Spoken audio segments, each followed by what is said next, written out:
ये पूरे दक्षिण एशिया के लिए एक महत्वपूर्ण घटना है कि पड़ोसी देश नेपाल की कमान उसके सबसे युवा प्रधानमंत्री बालेन शाह ने संभाल ली है। इसी महीने शुरुआत में देश में हुए चुनाव में भारी मतों से जीतने के बाद 35 वर्षीय बालेन शाह ने अपने देश और देशवासियों के नाम पर पद की शपथ ली है। पेशे से रैपर गायक रहे बालेन शाह साल 2022 में काठमांडू के मेयर नियुक्त हुए थे और अब उनके राष्ट्रीय स्वतंत्र पार्टी को लगभग 2/3 बहुमत मिलने के बाद उनके हाथों में नेपाल का भविष्य है। नमस्कार, मेरा नाम है राजेंद्र प्रताप सिंह और आप देख रहे हैं YouTube channel view point with Rajendra. आइए जानते हैं बालेन शाह के बारे में विस्तार से।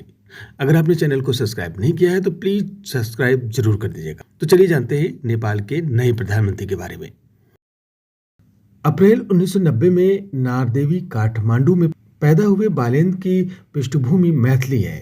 उनके पिता रामनारायण शाह और मां ध्रुवा देवी मूलतः मध्य प्रदेश के महोत्तरी जिले के बासिंदे थे।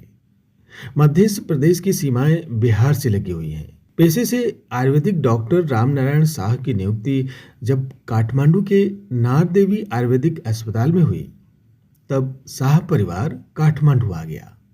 यहीं पर बालेन की परवरिश हुई।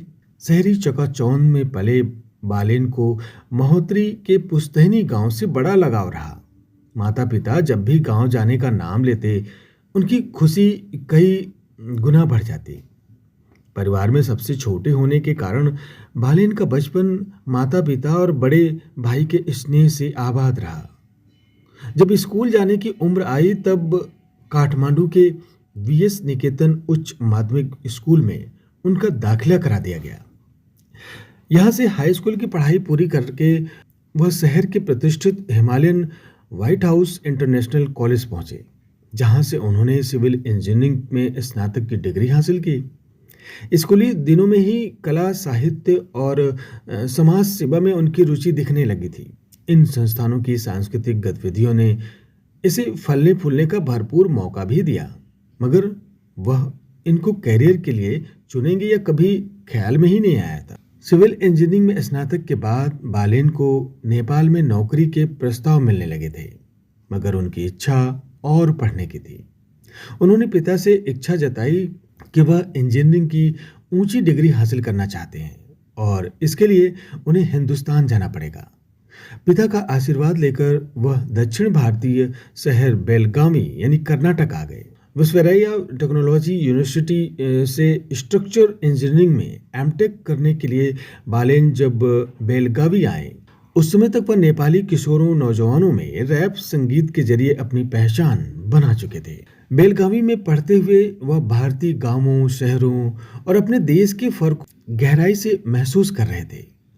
परदेश में नेपाली अस्मिता उनके भीतर और अधिक ठाठे मार रही थी, क्योंकि यहाँ के ढाबों, होटलों व आवासीय परिसरों में मजदूरी करते नेपाली किशोर से वह मिल चुके थे।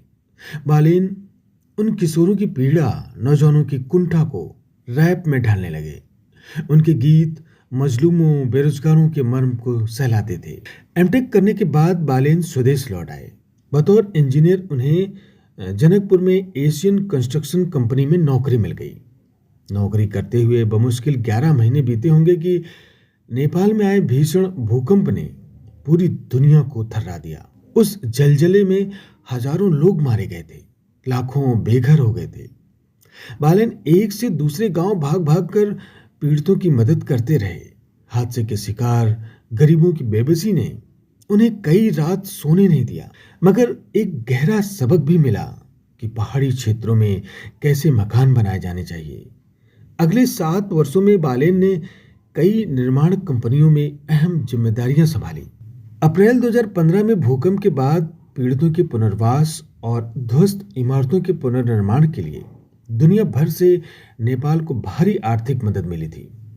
इस मदद के सदुपयोग की जिम्मेदारी राजनीतिक नेतृत्व पर भी थी, मगर अफसोस 1-2 वर्षों के भीतर ही इमदाद की बंदरबाट की खबरें अखबारों की सुर्खियां बनने लगी।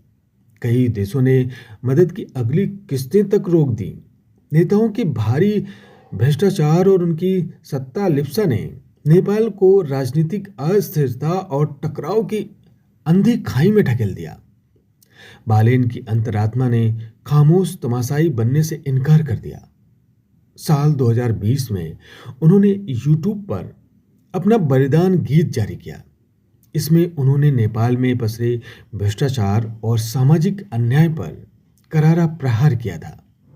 इस गीत को करोड़ों लोगों ने सुना और देखा। बालेन नेपाल के घर घर में पहुंच गए थे। इस समर्थन ने उन्हें हौसला दिया कि वह देश के घाघ नेताओं से दो दो हाथ कर सके। साल 2022 में राजधानी काठमांडू के मेयर का चुनाव था। बालेन ने चुनावी मैदान में उतरने का ऐलान किया। राष्ट्रीय पार्टियों के नेताओं, राजनीतिक विशेषज्ञों ने इस युवा रैपर का खूब उपहास उड़ाया, पर बालेन जानते थे कि देश का मिजाज बदल रहा है। वह डटे रहे।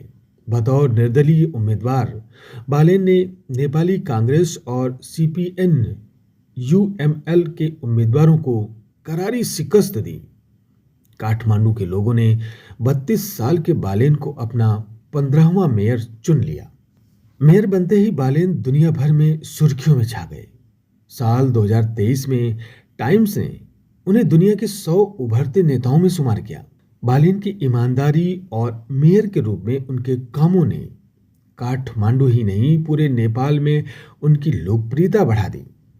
यही कारण है कि जब जेनजी ने वहां पर बगावत की तो उसकी एक मांग बालेन को प्रधानमंत्री बनाने की थी। उस वक्त तो खैर पीएम नहीं बन पाए, मगर हाल ही में नेपाल में हुए चुनाव में 35 साल के युवा बालेन शाह की पार्टी को भारी बहुमत मिला और आगामी 27 मार्च को रामनवमी के दिन प्रधानमंत्री पद की शपथ लेने जा रहे हैं। युवा नेता के रूप में उनका उदय नेपाल की राजनीति में बड़ी बदलाव का संकेत माना जा रहा है। तो ये थी कहानी बालेन शाह की। आपको कैसी लगी कमेंट बॉक्स में जरूर बताइएगा। नमस्कार।